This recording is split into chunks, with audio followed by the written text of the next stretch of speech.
For the audience members who've served in our armed services, so we want to say thank you for your service to our nation.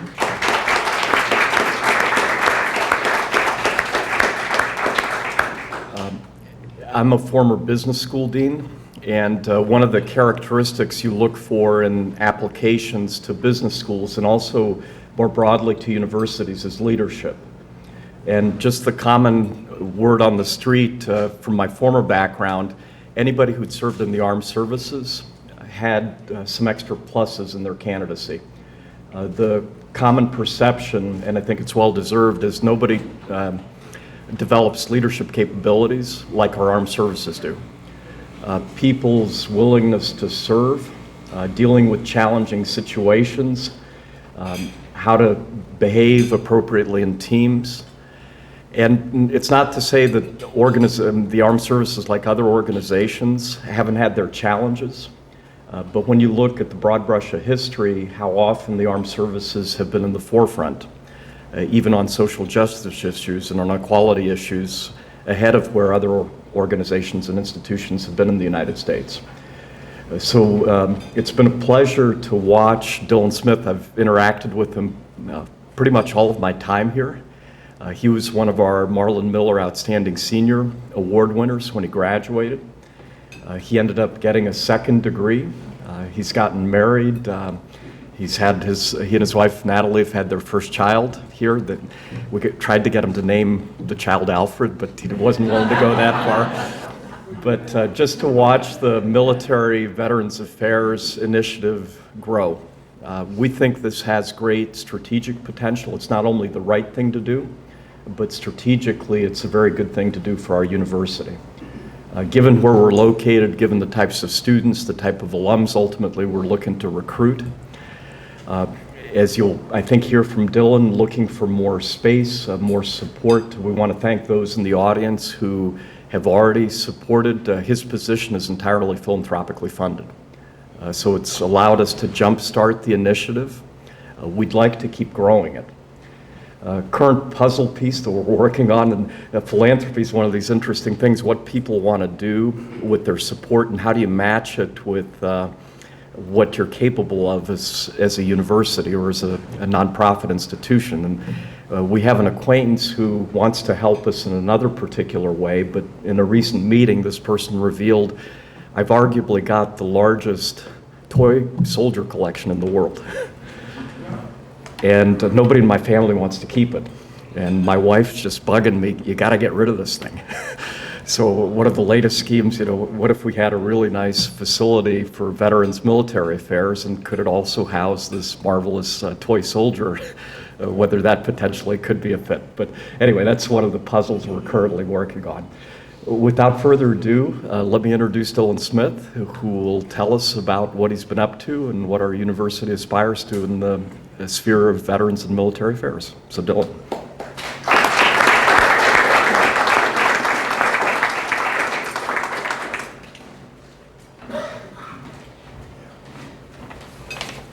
So I did not name my son Alfred, but I am Jewish and his Hebrew name does mean light. So I mean, it's close enough.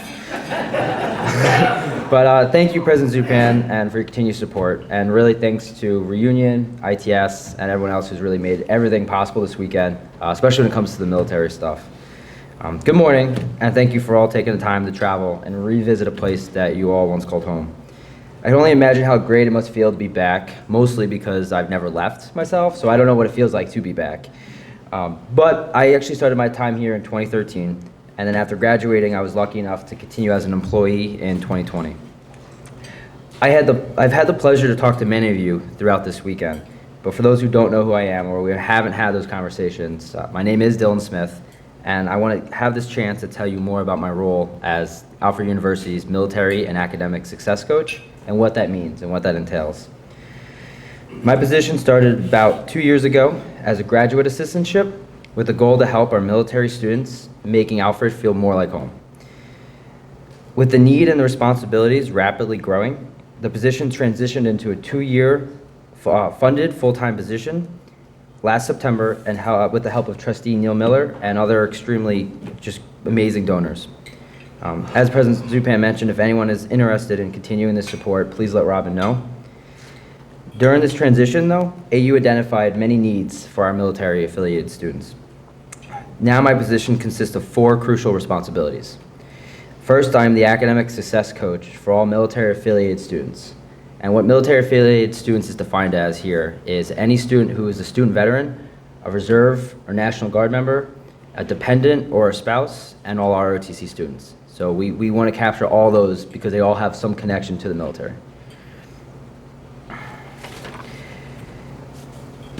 I help aid them in transitioning into college life, academic advising, career advising, and then second, I am the VA certifying official for all the GI Bills, so I handle all that as well. Third, I am the campus advocate and subject matter expert for all military-related policies, procedures, and responsible for making AU a more inclusive and supportive university towards military-affiliated students. And then finally, I'm the ROTC liaison and bridge between our host school, St. Bonaventure's University, and AU. In the past 2 years, we've had some huge strides towards our goal to become a more military-friendly university, a term that may have never been used in the years when you were students here. We have implemented military discounts throughout the campus, created a detailed military fair website, held an annual Veterans Day dinner for our community, improved recruiting efforts and communications, created a way to track our military-affiliated students and their retention and job placement rates after they leave Alfred, wrote a military leave of absence policy protecting those who do need to leave, awarded academic credit for military service and ROTC, have increased the awareness of the ROTC program, and ultimately have re-engaged our military alumni, which is why you are all here today. While Alfred once had its own ROTC battalion right here on campus, in 1975, we ended our program and started our partnership that we still have today with St. Bonaventure's, becoming part of the Scenic Battalion, which is made up of 5 colleges. In 1992, Alfred University ceased giving academic credit for ROTC. The decision may have been appropriate for the time, but no longer was appropriate nearly 30 years later. Therefore, in 2019, AU resumed giving academic credit for ROTC. But sadly, in 2019, there was only 2 cadets. So it mattered to them, but didn't really go too far past that. But I'm proud to say in 2 short weeks, when the fall 2021 semester begins, we'll be welcoming 10 cadets to campus. 6 of them are on scholarship, 3 of them on National ROTC scholarship, and 3 of them on Seneca Battalion ROTC scholarship. The program has changed since some of you may have been involved in it, but obviously it's no longer mandatory and is not primarily on our campus. However, we've worked very hard with ROTC to change some of these things. Our students spend half of their time here on campus, where their instructors will come out and actually teach them, and the other half travel to St. Bonaventure's for their labs. It does consist of 2 FTXs throughout the year.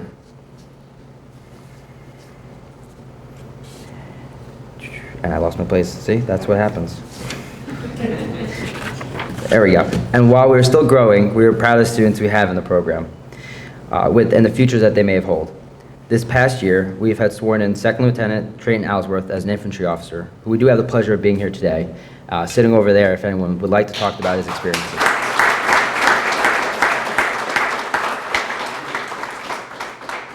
Currently, we have a cadet interning with the Army Corps of Engineers down in South Carolina, and another cadet about to graduate Air Assault School down at Fort Benning, Georgia. For the first time in a long time, we will have students in the ROTC program that represent all 4 of the colleges at AU. Starting this fall, cadets will present the color guard for all of our home football and basketball games, and will help move in our first-year students into their residence halls, showing that AU community that we are here to support them, and they're here to support their peers. I'm very proud of the progress that we have made as an institution, but there's still a lot more work that needs to be done. I'm currently working on more policies and procedures that will better assist our military population transitioning into college. I'm working with St. Bonaventure's to expand not only the ROTC program, but also to have a greater presence of the program on our own campus like it once was. I'm working with the university leadership to build a military resource center that will not only house a place for student veterans to gather, but also to provide them with the resources they need to succeed. Because too often, veterans feel isolated and don't ask for the help that they need. It will also allow our ROTC students to have a place to learn about their ROTC history and be mentored by those who have served, creating better officers in the making. And lastly, implementing a university-wide training called Green Zone, which will allow our faculty and staff to better understand and support our military-affiliated students inside and outside of the classroom. I'm extremely proud to be an alumni of a university that cares about their military population and willing to take the steps necessary to rebuild our rich military history. This is why, for the first time ever, we are honoring all of our military alumni this weekend, because like much of you, I did not go through ROTC. I just came here as a student, was in the military, and now part of being an alumni veteran. You all should have been given a little pin when you checked in. This pin is the original ROTC crest from the 1950s, given to many cadets when they were in the program. At one point, this was a symbol for AU ROTC, a program that some loved and others did not, and I've heard some of those stories this weekend. But now it is more than that. It is one of the only symbols that really ties together our military roots and our Alfred University roots. And this is why you're all giving on, regardless if you're in the program or not, because we all share that bond of both being in the military and being an alum of Alfred. I know some of you shared your ROTC or military stories with me, and these stories are our history and they're your legacies. So if you haven't already, please go ahead onto this Alfred University Military Affairs website, and you're able to do something called Tell Us Your Story, which will actually put your experiences into our archives and allow future AU students to be able to read about it 10, 20, 30, and 50 years from now. Too often we have a lot of stuff in there and we're missing pieces. We're missing pieces of your experiences because we know we had ROTC, but we didn't know there was a bomb threat at one point because of the Vietnam War. We didn't know, a bunch of other different stories that I've heard while here. So those stories really complete our history. So I encourage you to go on and please let us know. And once you press submit, it goes directly to our archives. And that way it will be protected and will be part of the university. Before I introduce one of our current ROTC instructors, I'd like to just take this time to ask if any of you have any questions about the program or the campus or anything military affiliated initiatives going on at this point. What's the time frame as far as a student that's an ROTC here? How often does he go over to St. Bonaventure? Yeah, so a student has to do a minimum of 2 years to be commissioned as a second lieutenant. We encourage the 4-year program, and the majority will stay in for the 3 to 4 years. Occasionally, we'll have that sophomore that was like, wow, we have ROTC, I didn't know that. And they end up joining their sophomore year. About half the time they're on our campus, so they will come, the instructors will come here, and they'll be here teaching the class once a week. And then the other half of the time, our students will travel to St. Bonaventures and do their labs there. About every 2 weeks, they got to go over to St. Bonaventure. Every week they have to go over to St. Bonaventure. So their labs are on Thursdays, and all 5 colleges come together, and they do the lab together, creating about 80 or so cadets. We actually pay for all the travel to St. Bonaventures because we know that's not an easy trek. It's about an hour away, so we do provide them with travel when they do have to do that. Anyone else? Okay, I just have to make sure. So now I'd like to introduce Sergeant First Class John Gornier, one of the current ROTC instructors, to say a few words about the current program.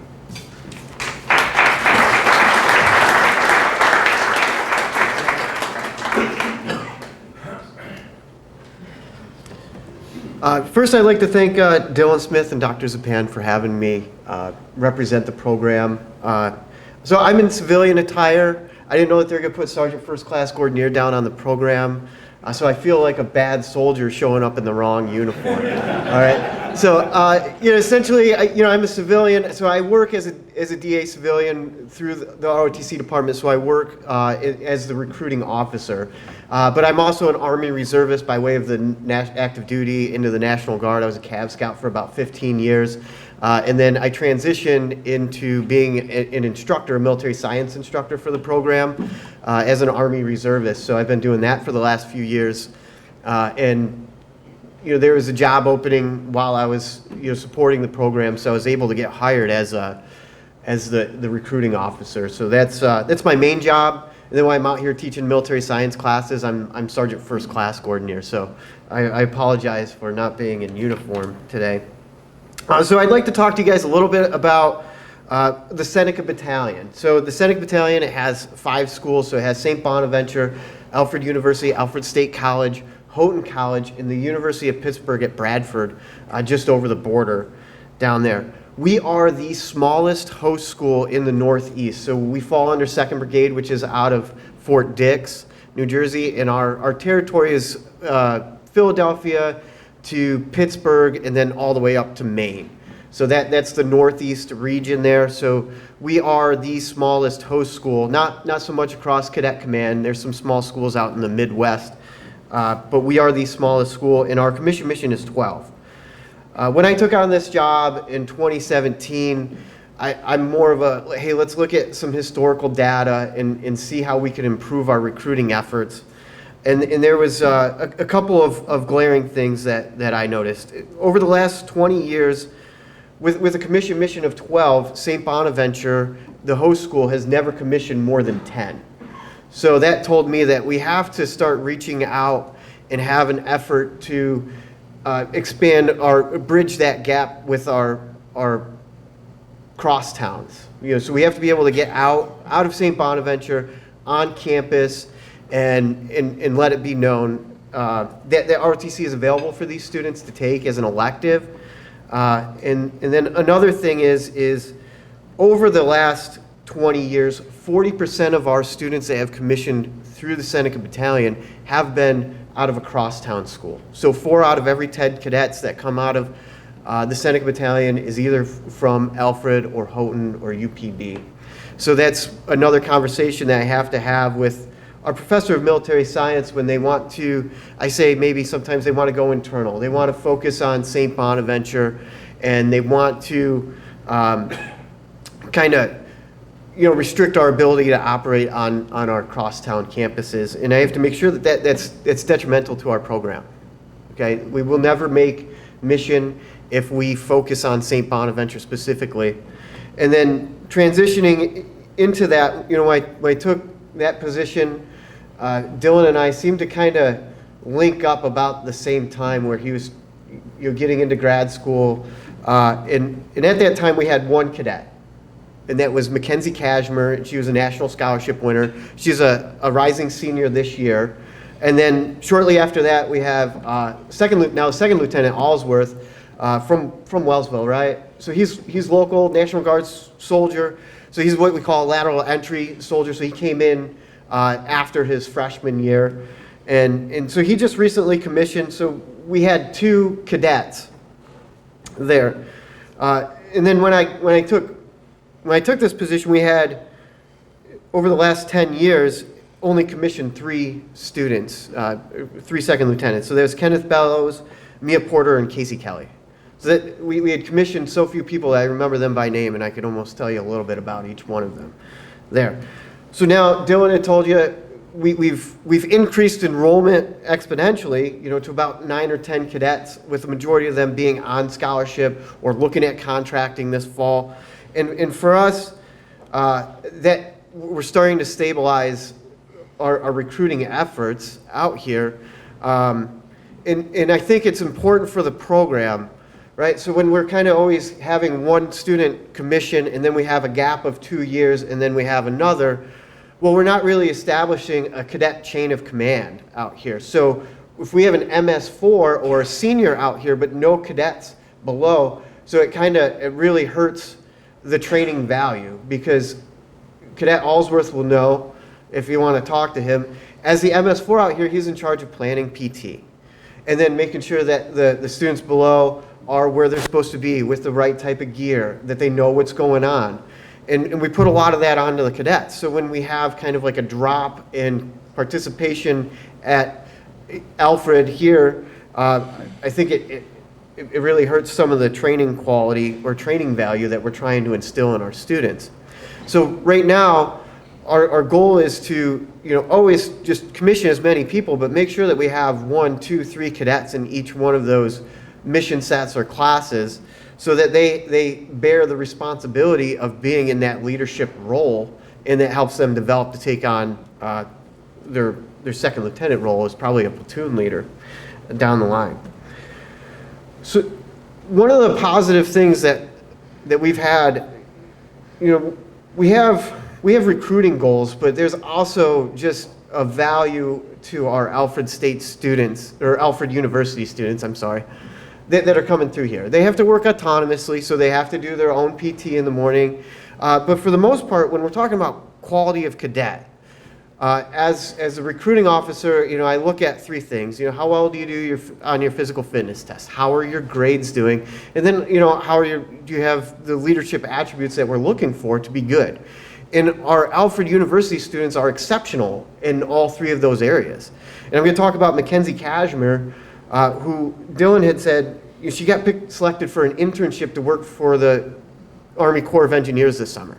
She was one of two cadets selected for that internship across the country. So out of 6,000 cadets across the country, there were 2 that were selected to do that school. So, I mean, it just goes back. We don't have to worry about Mackenzie Cashmere not necessarily doing what she's supposed to be doing, out here at Alfred, and that the program's in good hands. When they're doing PT, she's going to be where she's doing where they're supposed to be, and that she's a good example for those students coming through to help their development as well. And then we also have Matthew Barber finishing up air assault school. For some of our veterans here, some of you guys have gone through air assault school. There's a lot of opportunities to do that, but it's extremely rigorous, and we've had a high attrition rate within our battalion of that. So we've had a couple of students get through and graduate this year, and Barber should be finishing up any day now. So I don't want to jinx it, but I'm pretty sure that he's good to go. And he's just value added. One of those students that has, a really solid GPA, so he's working hard in the classroom, is exceptional at physical fitness training, and just a great example. And that's what we're looking for, we expect out of our Alfred University students that we bring on campus. They transition, we teach them about the military, but really their performance in the classroom, and it really drives, their success. And we're getting a lot of them. And it makes my job easier. It really allows our cadre to focus on areas of need, because the Alfred University students, they got their stuff together and they're doing what they're supposed to be doing. So the last thing I want to talk about is the support that we're getting from Alfred University. Yes, sir. I want to ask you a question about what you mean by teaching or on scholarship. What exactly is a scholarship? So we have students come into our program one of 2 ways. They've applied for a scholarship their senior year in high school. So that application is online, and once they complete that application, they're either offered and accept a scholarship, and they can take that scholarship to almost any school that they want. Or students, maybe they didn't know that there was a scholarship application, or they didn't know that ROTC was available on their campus. So they might enroll in ROTC for a couple different ways. So they can compete for a scholarship while they're in the ROTC program. So based on their performance, every semester we evaluate all of our cadets across the battalion, and we'll rank them. So if we have 10 students that are vying for a scholarship, we'll have a board with the other cadre and instructors, and we'll have a discussion about each one of the cadets, and we'll rank them, maybe 1 through 10. First 1 being the highest performing cadet, 10 being the lowest performing. And based on scholarship budgets, our brigade out of Fort Dix might say, hey, Mr. Gordon or John, you guys have 2 scholarships to allocate, so we'll allocate those to the top 2. And then the students that fall below that cut line can still continue to compete for a scholarship, the following semester, until we've kind of exhausted all of our recruiting fund or scholarship money. And from there, we have to kind of pivot and, maybe putting them in the Army Reserves or the Army National Guard, so that they could use those education benefits, so we could at least start kind of reducing the cost of school. At least that's my goal. If somebody's willing to commit and serve after they commission in our program, I try my best to make sure to incentivize that in some way, or at least, hey, you're doing this for us, at least let us do this for you, type of thing. So an ROTC scholarship covers 100% of tuition and fees to the university. There. So What is a full scholarship and an ROTC scholarship worth in dollars today? I'm a student. It would depend on if it's a 2, 3, or 4 year scholarship. So if it's a 2-year scholarship, it'll pay for their junior and senior year of school. So we just take the cost of tuition. But if a student's a 4-year scholarship winner out of high school, that's over $100,000 scholarship. So building on that, if you could describe what the perfect outcome is for the program, for Alfred, 10 years out, what would that be? So 10 years out, the perfect outcome is we are commissioning 3 to 5 students a year. So what that would do is they would account for about 33%. So 1/3 of the battalion's commissionees would be coming out of Alfred, and I think that's it. And then if we kind of get to this 3 to 5 range, we could talk about. I could pitch to my brigade of, instead of being a crosstown or affiliate school, we become a partnership school. And that's a little bit different. If Alfred University has the opportunity to become a partnership school, we get more resources. And it's a good transition point. So we're talking about resources. So if we do become, we might get an extra cadre member, somebody that's dedicated to support Alfred University's program out here. Because right now, when we talk about support, we go back to being the smallest ROTC program in the Northeast. That means that we have the least number of cadre to support it, but we have the largest footprint out of any school in the Northeast. So our partners up at Syracuse University, they don't have to drive 50 minutes to support those cadets out there. And if they did, they have the resources to do that, and we don't.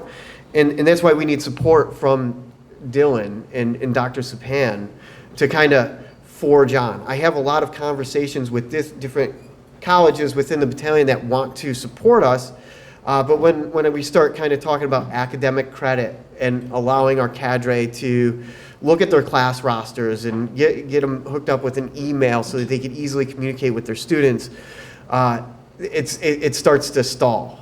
Well, I don't know if we can give you that information, or I don't know about how much work it's going to be. We have to talk to the Dean of Academic Affairs to get that approved, and they only meet once a year, and then 6 months from now, nothing ever really happens. And that's why I have to say thank you to Dylan and everybody at Alfred University, because the support has been there, but everybody's followed through on, hey, we want to grow this program, and we have been growing this program. So going from 1 cadet to 10, that's exponential growth. And then, it takes time. When we're recruiting freshmen, when we started this, they're now rising juniors. And so, when we talk about recruiting in the academic field, we start with that freshman class. So it takes a few years to be able to see that growth. But, I think we're just about hitting our stride, coming in this year. So really happy about that. So does anybody have any other questions for me? Back in my prime, I used to be a nurse recruiter. And we used to put a lot of nurses from Alfred University on active duty. A lot. Then, then later on, I got my commission, and I swore at least 2 guys in over here. Mm-hmm. Now, is there any connection between here and across the road? So Alfred State, so yes, I actively recruit over at Alfred State College, and those students actually come here for class. So when I'm reporting to my brigade commander, we talk about how much potential there is when we combine Alfred State students with the Alfred University students. However, even though Alfred University is smaller in size, we are getting more support and we're getting more enrollment here than over at Alfred State College. And I meet a lot of those students by virtue of the National Guard. So I work closely with the Hornell National Guard unit. So if they have a student that's going to Alfred State College, I will try to link up with that student and get them into the program that way. So usually those are our National Guard soldiers that want to transition to be a second lieutenant. I can truthfully say I know a couple of lieutenant colonels who are in the Army National Guard, that started right over here. Yeah. Yeah, and I have a lot of value. Excellent. And I forget to tell people that I'm from the area too. So I graduated from Portville back in 2001, and I briefly attended Alfred State College for a little bit, and I had to withdraw from school because I got selected for a deployment. I got picked up on deployment, and then when I came back, I transitioned as an instructor. So I look at our Alfred cohort here, and the people that are coming through, and the people that we are commissioning is great value for the military, and especially when we have people from the local area like Trayton Allsworth. I understand where he's coming from, the type of school that he attended, and the work ethic that he's going to be bringing to his job when he's a platoon leader, at least for the most part. So growing these programs here and getting local kids involved with it is important to me. Are you in uniform one day a week? And are the cadets in uniform one day a week on campus? Yes, so when I'm here as a military science instructor, I'm in uniform, and our students are expected to attend class wearing their uniform. Now, we do have some students, because it is an elective class, for credit, maybe sometimes they just want to develop their leadership skills, or just take the class to learn more about it. So some of those students aren't going to be engaged with all of our ROTC activities. So that student wouldn't be expected to come to class in uniform if he's just learning about, the Army leadership theory that we talk about. My question really had to do with what is the visibility on campus of the ROTC program? So we want our students to wear their uniform for a full day once a week. So we're going to figure out if it's going to be on the day that we have class on Wednesdays, or if it'd be best to do it on Thursdays. I'm thinking it's on Wednesday. So that will increase the visibility. Dylan actually was the one that brought that up, and then I passed it to the PMS, and it was a no-brainer. Our students, on days that they have class, should be wearing, that's going to be their duty uniform for that day. So that's going to help increase it, but also just increasing the number of enrolled students in the program. So when we talk about visibility 4 years ago, we could tell Mackenzie Cashmere, the only cadet in the program, to wear a uniform, but she's the only one on campus wearing her uniform. So now we'll have 10, minimum of 10 students every Wednesday on campus. So hopefully that will pique some interest from some of their peers. Do you have a record, or do you have access to a record of Alfred graduates right now that are actively serving in the military, so their experiences can be fed back to your program? I do have a list of all current Scenic Battalion officers that are serving on active duty. Are these all services or just Army? Just Army. So we just have, we ran the query through our Human Resources Command. So we actually, I don't know how, but we ended up just giving them a call and asking for anybody that had graduated out of any one of our schools, and they sent that list back to us a couple years ago. So we do. What are the regulations, if any, on which service a person has to enter? I left Alfred after a couple of years and went to the Navy, and then came back and finished up here. But so, do you allow the individuals to choose the service that they will go into? So they don't get to choose their service. So we are an Army ROTC program. So anybody that commissions through our program will serve either on active duty, National Guard, or Army Reserves for the United States Army. But they do have some say in what job they have, or how we call it accessions, what branches they get. That's not guaranteed. A lot of that has to do with students' performance in the program. Kind of going back to our Alfred University students, they perform well, they're going to get what they want out of ROTC, but also the job that they desire moving forward. And when you say the job, do you mean the branch? My recollection is an old-timer, is that we got to choose from one of the 3 combat branches. Whether you liked it or not, you had to choose one of the 3 combat branches. St. Bonnie's, on the other hand, was basically a field artillery school. Correct. I think still is. It is not we have field artillery cadre for some reason. I don't know if that's still like a carryover from that era, but how it works is a student is assessed between their junior and senior year. So that means that their performance in the program, their scores while they're in those leadership positions, they get points, and then they also how well they do on the physical fitness test and their cumulative GPA. And then they go to advanced camp down at Fort Knox that summer, and based on their performance there, they are rolled up on a nationwide order of merit list. So 1 through 6,000. So 1 being the top performing cadet in the country, 6,000 being, I hope that student isn't in our program. And how it works is those students moving into that year, we really coach them up on the different jobs that are available, and then they rank all 15 branches. I think it's 15. One being I want to be aviation, to maybe I don't want to be a Chem Corps officer or something like that down at the bottom. So once they finish up camp, active duty, big Army starts assigning positions to those students, and they start at the top of that OML, and they work their way out, and they work their way down.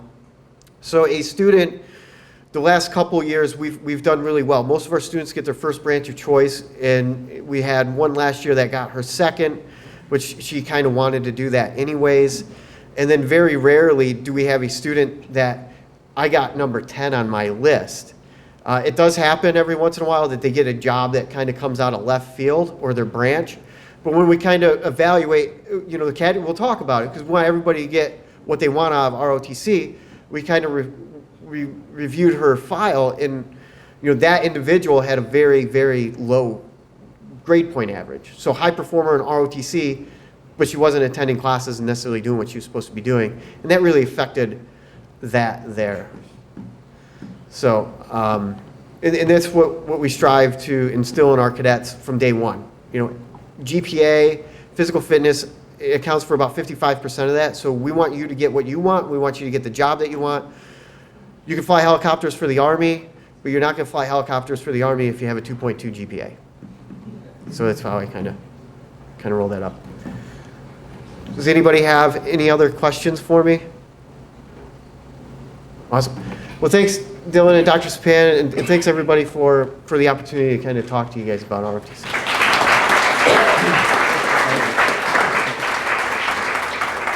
Thank you. So a lot of what John was saying, we are working on here with the appearance, being around campus, being more visual, and being known. And on that note, actually, I would like to invite you all to a dedication. Right now, following this, we're going to walk up to the Caroline Bell to make sure that our presence as military, as ROTC, and as alumni never leaves this campus. It's a nice little permanent dedication spot that I invite you all to. And unfortunately, you'll hear me speak for a few more minutes. I'm sorry. It shouldn't take more than a few minutes, and I'm happy to see you. So if everyone's ready, we could start to go there. So we're going to get started here. I'm going to talk over here because I want you all to be able to see everything going on. So that's why I repositioned.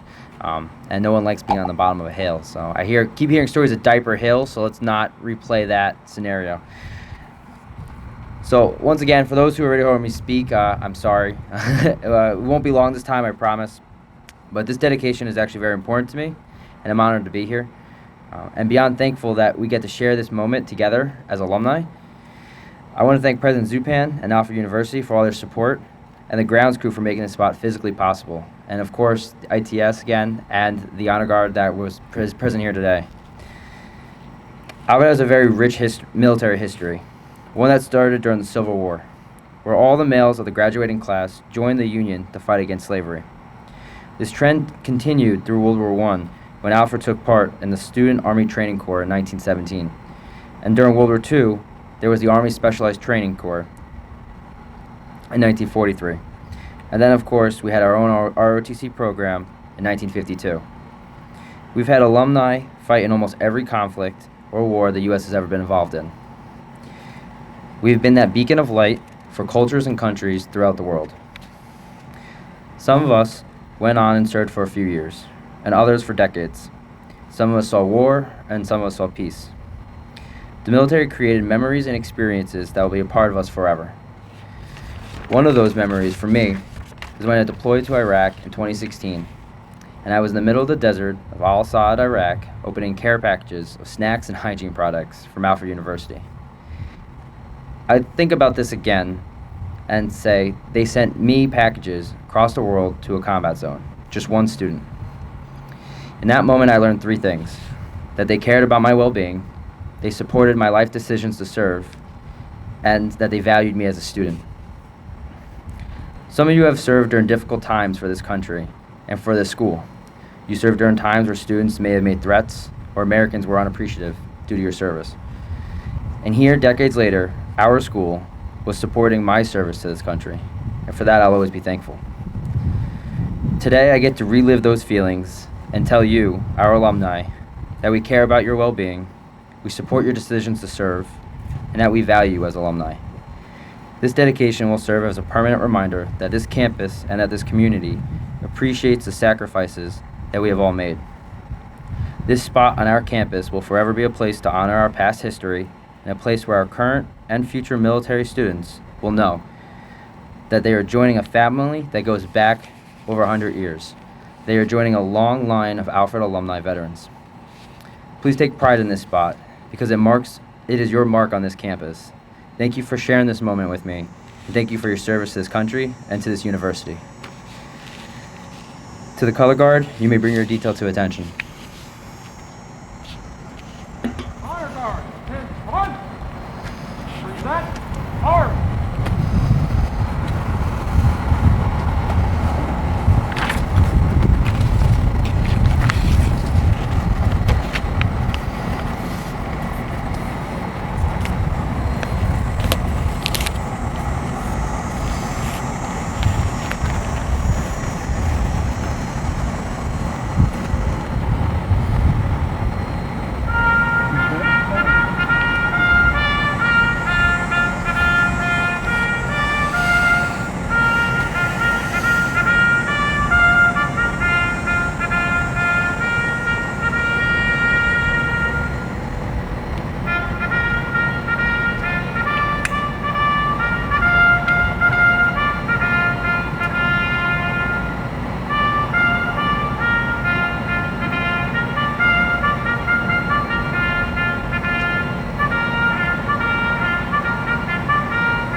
Order, arm.